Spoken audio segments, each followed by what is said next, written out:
ഇന്നത്തെ പത്രങ്ങളിൽ എന്തെല്ലാം വാർത്തകളുണ്ട് എന്ന് നമ്മളോട് പറയാൻ സുജിത് ചന്ദ്രനാണ് എത്തിച്ചേർന്നിരിക്കുന്നത്. ഗുഡ് മോർണിംഗ് സുജിത്ത്, ഇന്ന് എന്താണ് പത്രത്തിൽ വന്നിരിക്കുന്ന വാർത്തകൾ? Harshan, good morning. ഉറപ്പായിട്ടും എല്ലാ പത്രങ്ങളിലും മമ്മൂട്ടി നിറഞ്ഞു കവിഞ്ഞു കിടക്കുകയാണ്. മാത്രമല്ല, പ്രധാന പേജുകളിൽ നിന്ന് പിൻവാങ്ങിയ ശബരിമല വാർത്തകളൊക്കെ തിരിച്ചെത്തിയിരിക്കുന്നു. ഒന്ന് രണ്ട് പത്രങ്ങളിലെങ്കിലും മുൻ പേജുകളിലേക്ക് SIR ഇന്ന് തുടങ്ങിയ വാർത്തകളാണ്. ഏതായാലും ഒപ്പം ട്രെയിനിൽ കഴിഞ്ഞ ദിവസം പെൺകുട്ടി ആക്രമിക്കപ്പെട്ട വാർത്തയും വളരെ പ്രാധാന്യത്തോടെ എല്ലാ പത്രങ്ങളിലുമുണ്ട്. ഇന്ത്യക്ക് വനിതാ വേൾഡ് കപ്പ് കിട്ടിയ വാർത്ത ഒരു ദിവസം വൈകി പത്രം ഇന്നാണല്ലോ ആ വാർത്ത പ്രസിദ്ധീകരിക്കാനാവുക. അതും വളരെ വിശദമായി കൊടുത്തിരിക്കുന്നു. ഓരോന്നായി നോക്കി തുടങ്ങിയാൽ മാതൃഭൂമി എടുത്താൽ നെഞ്ചിൽ തീ. ഇപ്പോൾ നമ്മുടെ റിപ്പോർട്ടർമാർ വിവിധ ഭാഗങ്ങളിൽ നിന്ന് ദിലീഷയും ഒക്കെ റിപ്പോർട്ട് ചെയ്തതുപോലെ നെഞ്ചിൽ തീവണ്ടിയിലെ ആക്രമണങ്ങൾക്ക് അറുതിയില്ല എന്ന വാർത്ത. റെയിൽവേ ട്രാക്കിൽ വീണ് കിടക്കുന്ന ശ്രീകുട്ടിയുടെ ചിത്രം, അത് കുറച്ച് ഡിസ്റ്റർബിംഗ് ആയിട്ടുള്ളൊരു ചിത്രമാണ്. ചവിട്ടേറ്റ് വീണ ശ്രീകുട്ടിയുടെ നില ഗുരുതരമായി തുടരുന്നു. മറ്റു പത്രങ്ങളിലൊക്കെ ഈ ചിത്രം ഒരു രേഖാചിത്രമായിട്ടാണ് കൊടുത്തിരിക്കുന്നതെങ്കിൽ മാതൃഭൂമിയിൽ ആ ചിത്രം അങ്ങനെ തന്നെ കൊടുത്തിരിക്കുന്നു. ആ സംഭവത്തിൻ്റെ ഒരു ഭീകരത ഒരുപക്ഷെ നമ്മളിലേക്ക് പൂർണ്ണമായും എത്തിക്കുന്ന ഒരു വാർത്താചിത്രം. പ്രതിയുടെ പേരിൽ വധശ്രമത്തിന് കേസെടുത്തു എന്ന വാർത്ത, യാത്രക്കാർ അരക്ഷിതരാണ് എന്ന് തുടങ്ങി ഇതിൻ്റെ ഉൾപേജുകളിലുമൊക്കെയായി മാതൃഭൂമി വളരെ വിശദമായി ഈ വാർത്ത കൊടുത്തിട്ടുണ്ട്. ഒന്നാമത്തെ പേജിൽ തന്നെ തുല്യ പ്രാധാന്യത്തോടെയുള്ള രണ്ടാമത്തെ വാർത്ത സന്തോഷകരമായ വാർത്ത തന്നെ. വീണ്ടും ഒരു മമ്മൂട്ടി കഥ എന്ന വാർത്തയാണ്. അതിൽ മമ്മൂട്ടി കഥ എന്നുള്ള തലക്കെട്ടിൽ മമ്മൂക്ക എന്ന അക്ഷരങ്ങൾ ഒരു കളറിലും ബാക്കി അക്ഷരങ്ങൾ മറ്റൊരു നിറത്തിലും കൊടുത്തിരിക്കുന്നത് കൊണ്ടൊരു ലേഔട്ടിൻ്റെ ഭംഗി അതിനുണ്ട്. സംസ്ഥാന ചലച്ചിത്ര അവാർഡ് കൊടുമൺ പോറ്റിയിലൂടെ മമ്മൂട്ടി മികച്ച നടനായിരിക്കുന്നു. ഫെമിനിച്ച് ഫാത്തിമയിലൂടെ മികച്ച പ്രകടനത്തിലൂടെ ഷംല ഹംസ മികച്ച നടി, സംവിധായകൻ ചിദംബരം. ഈ മൂന്ന് പേരുടെയും ചിത്രങ്ങളടക്കം ഒന്നാമത്തെ പേജിൽ പ്രാധാന്യത്തോടെ വാർത്ത നൽകിയിരിക്കുന്നു. ആറാമത്തെ പേജിൽ വളരെ വിശദമായി ഒരുപാട് വാർത്തകൾ, ഈ ചലച്ചിത്ര അവാർഡിൻ്റെ സബ് വാർത്തകൾ മാതൃഭൂമി നൽകിയിട്ടുണ്ട്. തലമുറ മാറ്റം അതിവേഗം, അവിടെയുമുണ്ട് മമ്മൂട്ടി. ഇന്നലെ മമ്മൂട്ടി പറഞ്ഞ കാര്യങ്ങൾ. തലമുറ മാറ്റത്തിലേക്ക് അതിവേഗം സഞ്ചരിക്കുകയാണ് മലയാള സിനിമ. ആ മാറ്റത്തിന് അടിവരയിടുന്നതാണ് ഇത്തവണത്തെയും ചലച്ചിത്ര പുരസ്കാരങ്ങൾ. അതിനിടയിൽ എല്ലാം ചെറുപ്പക്കാരാണ്, വൻമരമായി നടുവിൽ മമ്മൂട്ടിയുണ്ട് എന്ന വാർത്ത.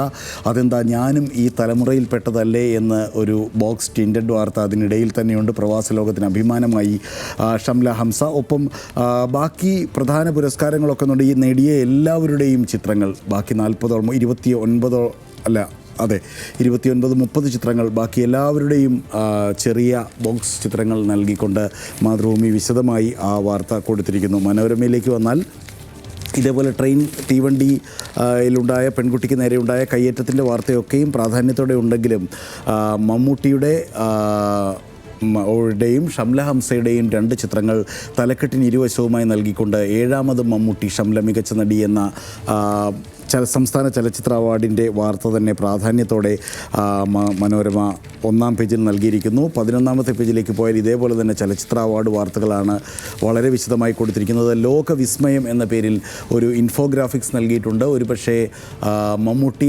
ആരാധകർക്കൊക്കെ കളക്ട് ചെയ്ത് വെക്കാവുന്ന രീതിയിൽ ഏതൊക്കെ ചിത്രങ്ങളാണ് ഇതുവരെ മമ്മൂട്ടിക്ക് സംസ്ഥാന അവാർഡുകൾ വാങ്ങിക്കൊടുത്തിട്ടുള്ളത്, 81 മുതൽ 2004 വരെ, അഹിംസ മുതൽ ഭ്രമയുഗം വരെ എന്നുള്ളതിൻ്റെ മനോഹരമായ ഒരു ഇൻഫോഗ്രാഫിക്സ് അടക്കം ഉള്ള വാർത്ത. മാധ്യമം പത്രത്തിൻ്റെ തലക്കെട്ട് രസകരമാണ്. നമ്മൾ ഈ പറയുന്നത് പോലെ മഞ്ഞുമൽ ബോയ്സ് ആണല്ലോ ഏറ്റവും കൂടുതൽ സംസ്ഥാന ചലച്ചിത്ര പുരസ്കാരങ്ങൾ വാരിക്കൂട്ടിയത്, സംവിധായകൻ്റെയും മികച്ച ചിത്രത്തിൻ്റെയും ഒക്കെ. അത് രണ്ടും കൂടി ചേർത്തിട്ട് മമ്മൂട്ടി ആൻഡ് ബോയ്സ് എന്നുള്ള രീതിയിലാണ് തലക്കെട്ട് കൊടുത്തിരിക്കുന്നത്. മമ്മൂട്ടിക്കും ഏറ്റവും ശ്രദ്ധേയമായ പുരസ്കാരങ്ങൾ ഈ സിനിമയ്ക്കും ഈ നടനുമാണ്, മമ്മൂട്ടിക്കുമാണ്. അതേപോലെ തന്നെ ചെറുപ്പക്കാർക്കും മമ്മൂട്ടിക്കുമാണ്. ബോയ്സ് മാത്രമല്ല, ഗേൾസുമുണ്ട്. ആ കൂട്ടത്തിൽ ഷംല ഹംസയും അതേപോലെ സിബി ടോമി ഗായികയൊക്കെയും ഉണ്ടെങ്കിൽ തന്നെ മമ്മൂട്ടി ആൻഡ് ബോയ്സ് എന്നുള്ള ആ തലക്കെട്ട് ഭംഗിയായി തോന്നുന്നു. ദേശാഭിമാനിയിലേക്ക് വന്നാൽ വളരെ പെട്ടെന്ന് സംസ്ഥാന അവാർഡുകളുടെ വാർത്ത തീർക്കാം.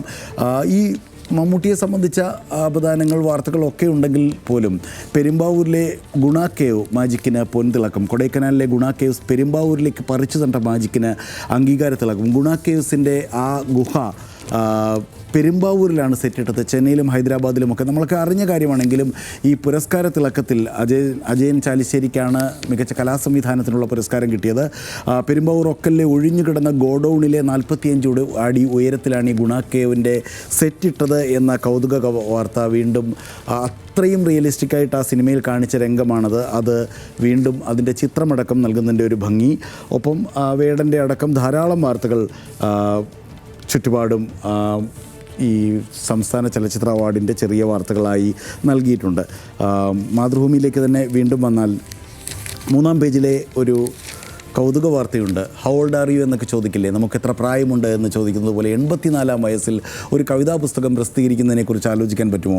84-ാമത്തെ വയസ്സിൽ ആദ്യ കവിതാ പുസ്തകവുമായി പള്ളുരുത്തി സ്വദേശി മൃണാളിനി മങ്ങാത്ത ഓർമ്മകളിൽ നിന്ന് ചികഞ്ഞെടുത്ത വാക്കുകൾ കോർത്തുവെച്ച് മൃണാളിനി ഒരുക്കിയ വരികൾ ഹൃദ്യം എന്ന് തുടങ്ങി ശ്രീനാരായണ ഗുരുദേവനെക്കുറിച്ചുള്ള ഗീതങ്ങളാണ് മൃണാളിനിയുടെ ആദ്യ പുസ്തകത്തിൽ നിറയുന്നത്. അങ്ങനെ 84-ാം വയസ്സിൽ ഒരു സമയവും താമസിച്ച സമയമല്ല, എല്ലാ നല്ല കാര്യങ്ങളും തുടങ്ങാൻ ഇപ്പോഴാണ് ഏറ്റവും നല്ല സമയം എന്നൊക്കെ നമ്മൾ പറയില്ലേ, അതുപോലെ 84-ാമത്തെ വയസ്സിൽ ആദ്യ കവിതാ പുസ്തകം ഇറക്കിയ മൃണാളിനി അമ്മയുടെ ആ പോസിറ്റീവായിട്ടുള്ള വാർത്ത നൽകിയിരിക്കുന്നു. 5-ാമത്തെ പേജിൽ SIRന് ഇന്ന് തുടക്കമെന്ന് മാതൃഭൂമി പറയുന്നു. കേരളമടക്കമുള്ള സംസ്ഥാനങ്ങളിൽ SIRന് ഇന്ന് തുടക്കമാണ്.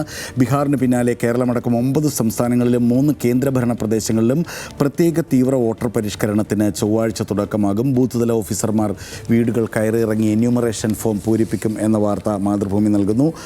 മനോരമയുടെ 1-ാം പേജിലേക്ക് ഒന്ന് മടങ്ങിച്ചെന്നാൽ സൗജന്യ റേഷനിൽ ആശങ്ക എന്നൊരു വാർത്തയുണ്ട്. അതായത് മുൻഗണനാ കാർഡ് 10 ലക്ഷത്തിലേറെ പേരുടെ ഒഴിവുകൾ തുടരുന്നു.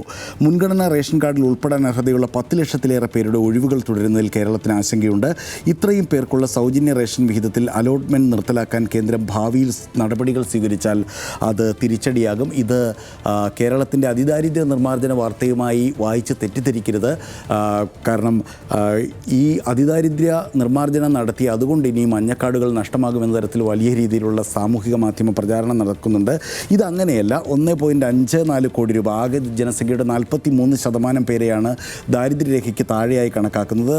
ഈ വർഷം മസ്റ്ററിംഗ് അവസാനിപ്പിച്ചപ്പോൾ കേരളത്തിൽ 1.43 കോടി ആളുകളാണുള്ളത്. ബാക്കി 10 ലക്ഷം പേരുടെ ഒരു ഒഴിവ് അവിടെ ഉണ്ട് എന്നുള്ള വാർത്തയാണ് മനോരമ ഇന്ന് സൗജന്യ റേഷനിൽ ആശങ്ക എന്ന് പറഞ്ഞ് 1-ാമതായി നൽകിയിരിക്കുന്നത്. മനോരമയുടെ 3-ാമത്തെ പേജിലേക്ക് വന്നാൽ ഓണറേറിയത്തിനൊപ്പം പൂർണ്ണ ശമ്പളം കൈപ്പറ്റാനാകില്ല എന്ന് ഹൈക്കോടതി പറഞ്ഞിരിക്കുന്നു. അതായത് തെരഞ്ഞെടുപ്പുകൾ വരികയാണല്ലോ, തദ്ദേശ തെരഞ്ഞെടുപ്പുകൾ. എയ്ഡഡ് സ്കൂളിലെ അധ്യാപകർക്ക് തദ്ദേശ തെരഞ്ഞെടുപ്പുകളിലൊക്കെ മത്സരിക്കാനാകും, തിരഞ്ഞെടുക്കപ്പെടുകയും ചെയ്യും. അങ്ങനെ തിരഞ്ഞെടുക്കപ്പെട്ട ജനപ്രതിനിധികളായ എയ്ഡഡ് സ്കൂൾ അധ്യാപകർക്ക് ഈ 2 ശമ്പളവും, അതായത് ജനപ്രതിനിധി എന്ന നിലയിലുള്ള ഓണറേറിയവും അതേപോലെ അധ്യാപകൻ എന്ന നിലയിലുള്ള ശമ്പളവും ഒന്നിച്ച് വാങ്ങാനാകില്ല എന്ന വാർത്ത നൽകിയിരിക്കുന്നു മനോരമ.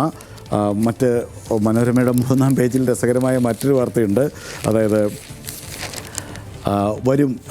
വീണ്ടും അർജൻറ്റീന ടീം മാർച്ചിൽ വരുമെന്ന് മന്ത്രി പറയുന്നു. അർജൻറ്റീന ടീം വരും എന്നൊക്കെയുള്ള വാർത്ത 1-ാം പേജിലെ 1-ാമത്തെ ഹെഡ്ലൈൻ ആയിരുന്നത് ഇപ്പോൾ പ്രാദേശിക പേജിലെ 2 കോളം വാർത്തയായിട്ട് മാറിയിരിക്കുന്നു. അർജൻറ്റീന ടീം മാർച്ചിൽ കേരളത്തിൽ വരുമെന്ന് മന്ത്രി വി അബ്ദുറഹ്മാൻ പറഞ്ഞ വാർത്ത മനോരമ നൽകിയിരിക്കുന്നു. ഹിന്ദുവിലേക്ക് കൂടി വളരെ വേഗം വന്നാൽ 1-ാമത്തെ പേജിൽ opportunity to enrol on voters list today and tomorrow, അതായത് ഈ പട്ടികയിൽ, അതായത് വോട്ടർ പട്ടികയിൽ പേര് ചേർക്കാൻ ഇന്നും നാളെയും കൂടി മാത്രം അവസരമുണ്ട് എന്ന വാർത്ത ഹിന്ദു 1-ാം പേജിൽ കൊടുക്കുന്നു. 4-ാം പേജിൽ പ്രധാനപ്പെട്ട മറ്റു പത്രങ്ങളിലില്ലാത്ത ഒരു വാർത്ത കൂടി ഹിന്ദു നൽകിയിട്ടുണ്ട്. Kerala Waqf board to challenge HD division bench verdict on Munambam land. അതായത് മുനമ്പത്തെ ഭൂമി വഖഫ് ഭൂമി അല്ല എന്ന് പ്രഖ്യാപിച്ച ഹൈക്കോടതി ഡിവിഷൻ ബെഞ്ച് വിധിക്കെതിരെ വഖഫ് ബോർഡ് അതിനെതിരെ അപ്പീൽ നൽകാൻ തീരുമാനിച്ചിരിക്കുന്നു എന്നൊരു വാർത്ത കൂടി നൽകുന്നുണ്ട്. വളരെ പെട്ടെന്ന് സ്പോർട്സ് വാർത്തകളിലേക്ക് കൂടി പോകാൻ നമുക്ക് സമയമുണ്ടെങ്കിൽ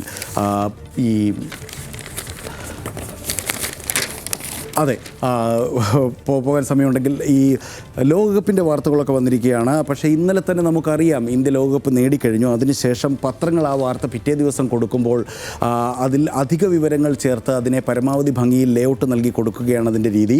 മുംബൈയിലെ നക്ഷത്രരാവ് എന്നടക്കം ഇവർ താരങ്ങൾ. ഇന്ത്യൻ ടീമിൻ്റെ സമ്മാനത്തുക 37.88 കോടി രൂപയാണ്. കപ്പുമ്മൽ ഗേൾസ് എന്നാണ് മാധ്യമം കൊടുത്തിരിക്കുന്നത്. ഉദിച്ചത് ആത്മാഭിമാനത്തിൻ്റെ തിങ്കൾ എന്ന് തുടങ്ങി മാധ്യമത്തിൻ്റെ എഡിറ്റോറിയലും വായിച്ചു. ഇന്നത്തെ ഒട്ടുമിക്ക പത്രങ്ങളിലും ഒട്ടെല്ലാ പത്രങ്ങളുടെയും എഡിറ്റോറിയൽ ഇന്ത്യൻ സ്ത്രീകൾ, ഇന്ത്യൻ പെണ്ണുങ്ങൾ ലോകകപ്പ് നേടിയ വാർത്തയാണ്. ബാക്കി കേരളത്തിലെ വിവാദങ്ങളൊക്കെ തൽക്കാലം ഇന്ന് പത്രങ്ങളിൽ നിന്ന് മാറി നിൽക്കുന്നു. ശബരിമല വാർത്ത, പോറ്റിക്കെതിരെ വീണ്ടും കേസെടുത്ത്, അതേപോലെ ദേവസ്വം ബോർഡ് പ്രസിഡന്റുമാരടക്കം കുടുങ്ങാൻ സാധ്യത എന്ന വാർത്ത കേരള കൗമുദി നൽകുന്നു. വളരെ പ്രാധാന്യത്തോടെ സ്വാഭാവികമായും ആ വാർത്ത ഇന്നത്തെ ജന്മഭൂമിയും നൽകിയിട്ടുണ്ട്. ഹർഷൻ.